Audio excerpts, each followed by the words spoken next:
Hello everyone, welcome back to my YouTube channel. So बच्चों, firstly मैं उन सभी स्टूडेंट्स को कॉन्ग्रेचुलेट करना चाहती हूँ जितने भी बच्चों का नाम एम्स नर्सिंग की फर्स्ट मेरिट लिस्ट में आया।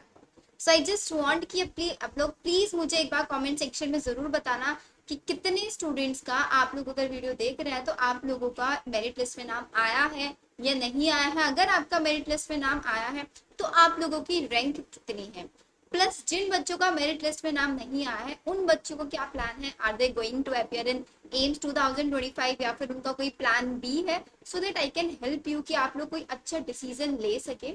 उसमें मैं अगर आपकी हेल्प कुछ भी कर सकती हूँ so it would be my pleasure. अब सबसे पहले मैं आप लोगों को बताने वाली हूँ भाई, जिन बच्चों का मेरिट लिस्ट में नाम आया है उनका नेक्स्ट स्टेप होने वाला है राउंड वन की काउंसलिंग।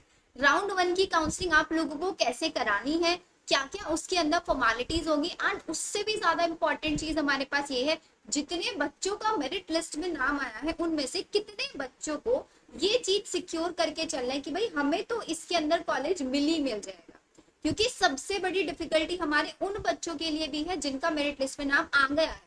अब वो लोग इस चीज को लेके बहुत ज्यादा कंफ्यूज है कि मुझे कॉलेज मिलेगा या नहीं मिलेगा। अगर कॉलेज मिलेगा तो मेरे को क्लियरिटी मिल जाए कि हाँ मुझे कॉलेज मिलेगा। अगर कॉलेज नहीं मिलेगा सो that I can go for another one option, मैं किसी और ऑप्शन के लिए जा सकता हूँ। अगर मुझे कोई बता दे कि हाँ इतनी रैंक तक कॉलेज मिल सकता है, इसके बाद नहीं मिलेगा और मेरी रैंक उसके अंदर नहीं आ रही है, तो मैं एक प्लान बी ऑप्शन रख लूंगा।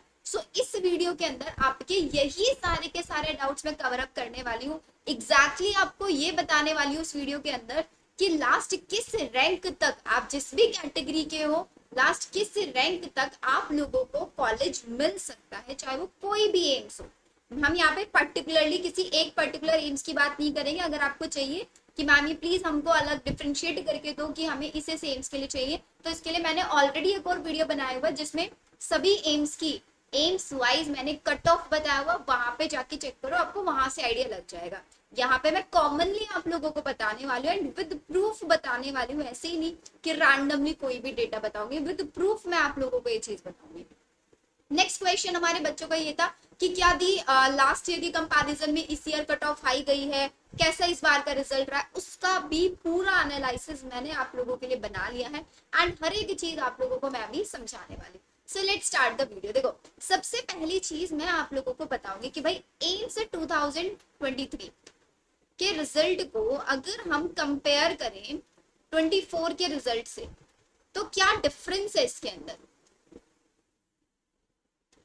भाई आप लोगों को भी पता है, आपने अभी का एग्जाम दिया है, so you have better idea कि इस बार का जो एग्जाम था काफी डिफिकल्ट था as compare to the last, right. तो अब यहाँ पे एक चीज देखो कि भाई अगर मैं बात करती हूँ ना, एक एम्स 2023 में एक जनरल कैटेगरी वाले बच्चे की, तो एक जनरल कैटेगरी वाले बच्चे का मेरिट लिस्ट में लास्ट किस रैंक तक नाम आया था, तो भाई यहाँ पे जो हमारा लास्ट रैंक थी वो थी 4358।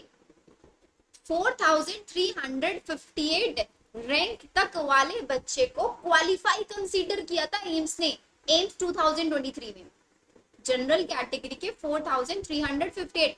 बट अगर आप बात करें सेम जनरल कैटेगरी का एम्स 2024 में, तो यहाँ पे 6391 रैंक तक लास्ट कट ऑफ गई है, मतलब लास्ट मेरिट लिस्ट में नाम आया है। तो अब आप खुद बताओ, इस चीज को देख के आप क्या एनालाइज करोगे, कट ऑफ हाई गई है या लो गई है। ये आंसर आप ही खुद करोगे इस पूरी वीडियो बताने के बाद।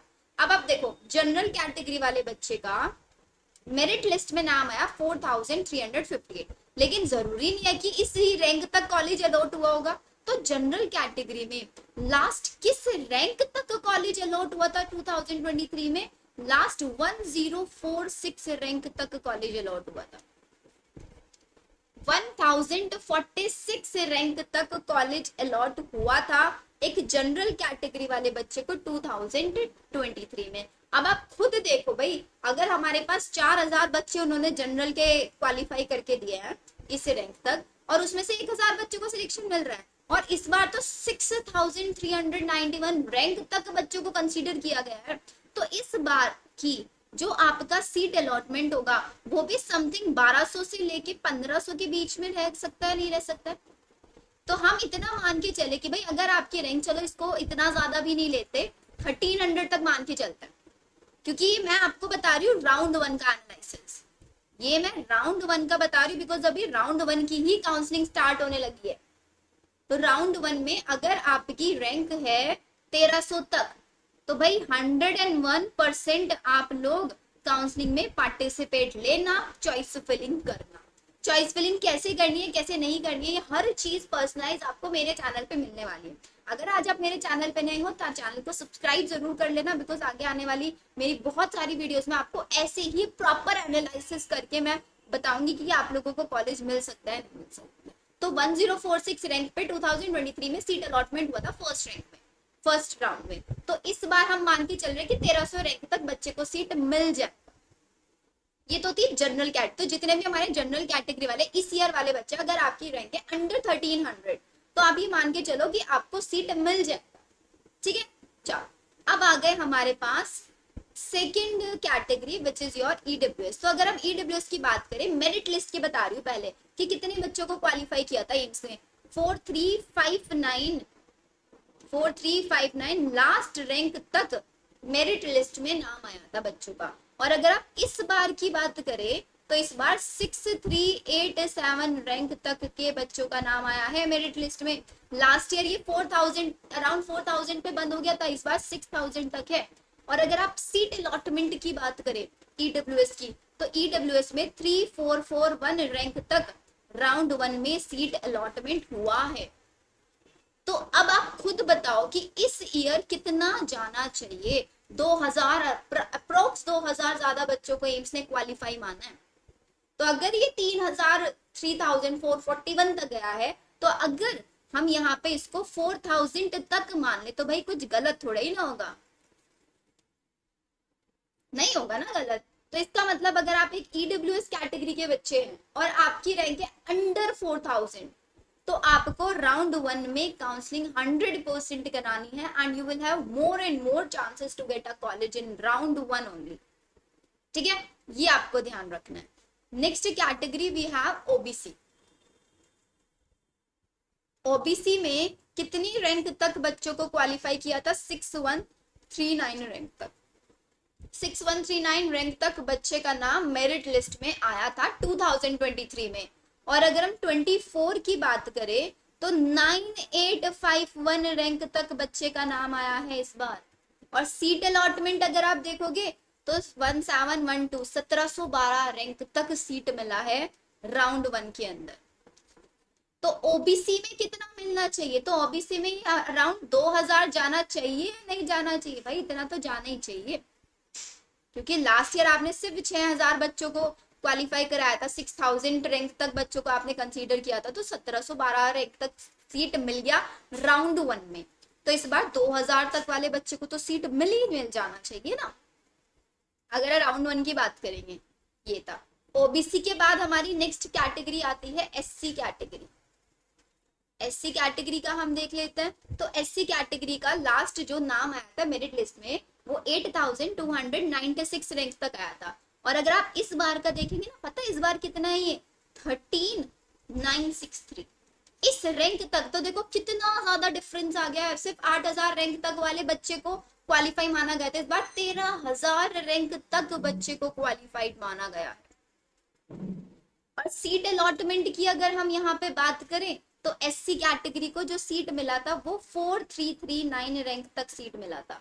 तो यहाँ पे भाई हम मान के चल सकते हैं कि अगर आपकी रैंक अंडर 6000 है तो आपको सीट तो मिलना ही मिलना चाहिए, मिलना चाहिए ना 6000 रैंक तक, कोर्स मिलना चाहिए। नेक्स्ट आ जाओ एसटी कैटेगरी पे। तो अगर आप एसटी कैटेगरी की बात करेंगे तो एसटी कैटेगरी में द रैंक वाज 8221। और हमारा इस बार का जो है एसटी कैटेगरी का,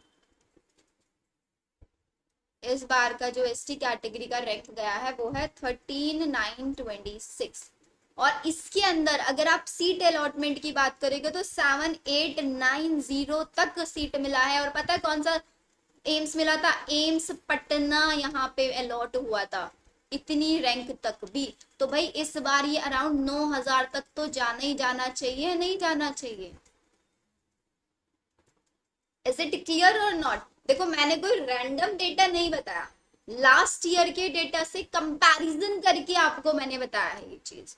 अगर आप इसका प्रॉपर एनालिसिस एक बार देखें तो हम बोल सकते हैं कि अगर आप एक जनरल कैटेगरी के स्टूडेंट है और आपकी रैंक है अंडर 1500, ठीक है, तो आपको राउंड 1 राउंड 2 तक सीट मिल जाएगा। अगर आप एक ईडब्ल्यूएस कैंडिडेट है और आपकी रैंक है अंडर 5000 है, तो आपको सीट मिल जाएगा राउंड 1 और राउंड, अभी दोनों कंसीडर कर रही हूँ मैं यहाँ पे। अगर आपकी रैंक है अंडर 2500 के आसपास तो आपको मिल जाएगा। 3000 के अंडर है तो ओपन राउंड तक भी चांसेस रहेंगे आपके।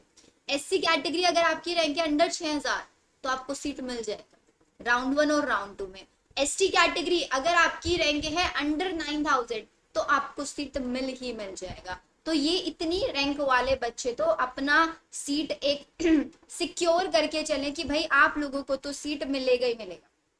तो आप लोग चाहें अपना प्लान बी का ऑप्शन रख सकते हैं और अगर आप लोग चाहें तो अपना प्लान बी ना रख के कंप्लीटली एम्स पे भी डिपेंड कर सकते हैं। लेकिन अगर आपकी रैंक है इससे प्लस, कोई 3000 रैंक वाला बच्चा है और जनरल कैटेगरी का है एंड उसको लग रहा है कि यार मुझे सीट मिलेगी या नहीं मिलेगा, तो प्लीज आप एम्स के ऊपर डिपेंड मत रहो। या तो आप 25 के लिए प्रिपरेशन करो, अनलेस आप कोई प्लान बी ऑप्शन देख सकते हो। सेम ईडब्ल्यूएस में अगर आपकी रैंक है 5000 तक तो मैं बोलूंगी प्लीज मत वेट करना, काउंसलिंग जरूर कराना, बिकॉज काउंसलिंग के लिए कोई भी चार्जेस आप लोगों से नहीं लिए जाते।